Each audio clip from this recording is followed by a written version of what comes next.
All right, this is something that I shared in my How to Teach Beginners webinar that the recording is available if you want to buy it, download, and watch it. But this is really important when you are working with beginners or you are a beginner. What sense does it make if I want to learn sorry, my hands are really dry. I've been out running errands and using lots of hand sanitizer. What sense does it make if you're trying to learn a new instrument, let's say the piano, and you expect yourself to be able to write and compose songs within the first month? So a lot of people will start dancing and they'll look at somebody doing choreography and then they'll think that that's what they're supposed to be doing. Just like the end result of learning music is playing an arrangement, or let's just say Beethoven or something like that, one of his symphonies, okay? Playing the symphony. Well, the only way that you get to play the symphony is by practicing your scales, because the symphony is composed of individual notes and those notes are set to time. Okay? And so if you can't play each note clearly and then you don't understand timing and rhythm, then you're gonna have a really hard time cranking out those notes and keeping up with the players around you. So when it comes to dance, what I recommend, what I've used in my own practice as a dancer as well as a teacher, is to spend time practicing your scales. Scales when it comes to pole dance can be walking, my thumb's over here, body rolls, dips, wavy legs, pirouettes. There's more, but when you practice those skills or scales consistently, then when you're given a combination or a little mini routine, you know how to execute all of those different moves. It's second nature to you.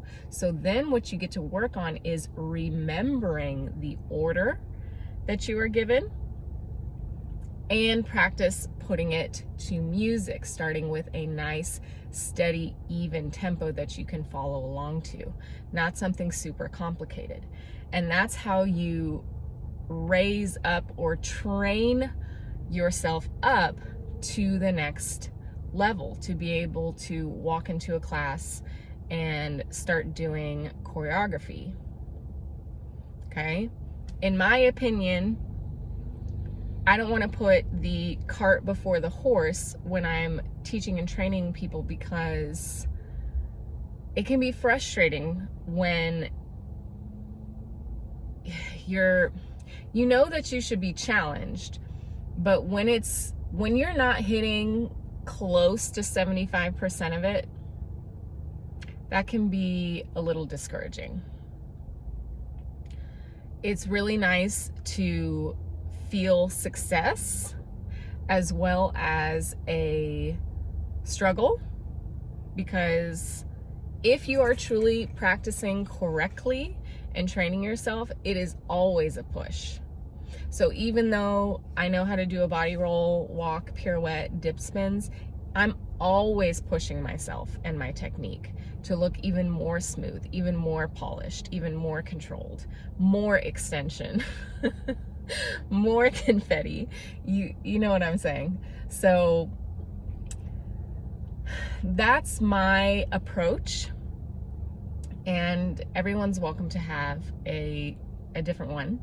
But I think, when you can understand what your goal really is as a beginner, your goal is to master your scales or your beginning vocabulary of moves so that you can start to piece together simple sentences. So if you were learning Spanish, you would learn days of the week, numbers, simple greetings, questions, how to say your name, how to ask people where they're from, that sort of thing. So it's the same when it comes to dance. So you don't need to be learning, you know, crazy inverts and all of these intricate skills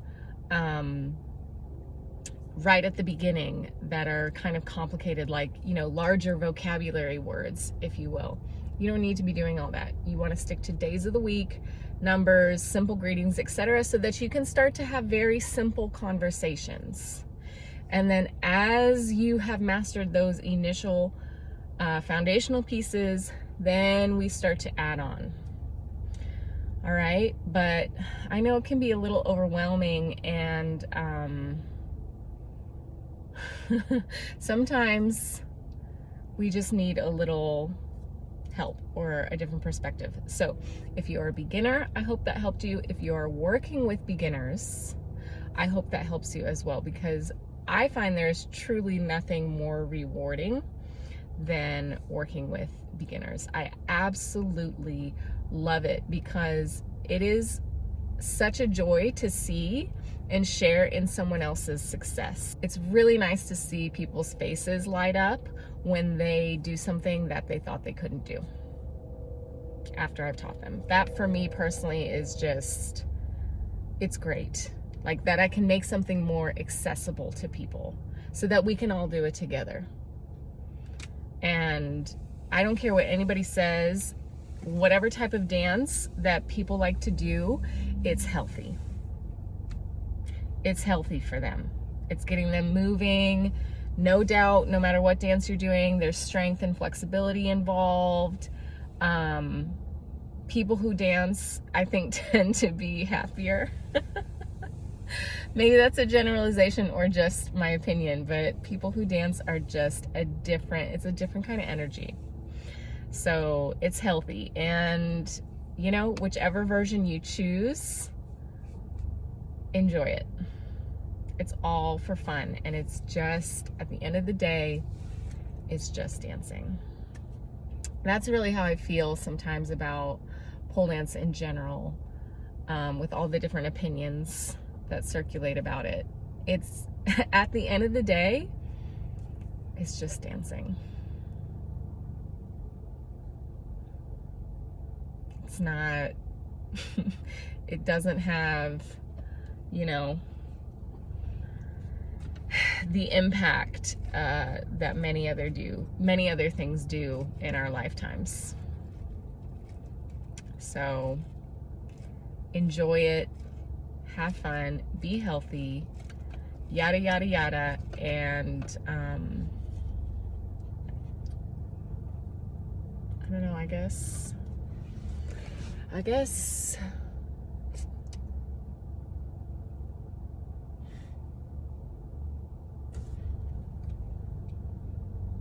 it's time to go make some more food.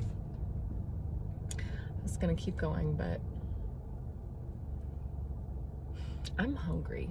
So I'm gonna go, and I will talk to you later.